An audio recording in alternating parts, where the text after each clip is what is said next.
متأخرة إليها، والتي جعلت من المرأة أسيرة الفكر حبيسة الجسد، كما وكان للمرأة الدور البارز في النضال وإثبات قدراتها في الدفاع عن البلاد، وأصبحت لها أهمية كبرى في النهوض لرقي المجتمعات، كما وأنها حبست أنفاس العالم وهو يتطلع إلى نضالاتها وقوتها.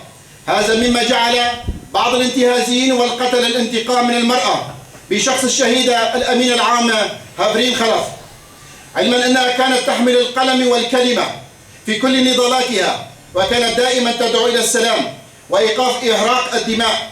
كما أن للشباب الدور البارز والكبير في نضالاته وتضحياته، لأنه هو العصب الحيوي للحياة في المجتمع، حيث حول حزبنا على دعم المرأة والشباب. إننا نعطي رسالة القاصي والداني بأن حزبنا لم يتأسس إلا بعد أن أصبحت فوضى عارمة في البلاد طيلة 11 عاما من الدمار والشتات. خلفت هذه الفوضى العراقيل وحصدت الآلاف من أرواح السوريين، كما أنه عمد حزبنا إلى لملمة الشتات السوريين والنظر إلى تطلعاتهم واحترام تقرير مصيرهم بأنفسهم بأن تكون آلية الحوار السوري.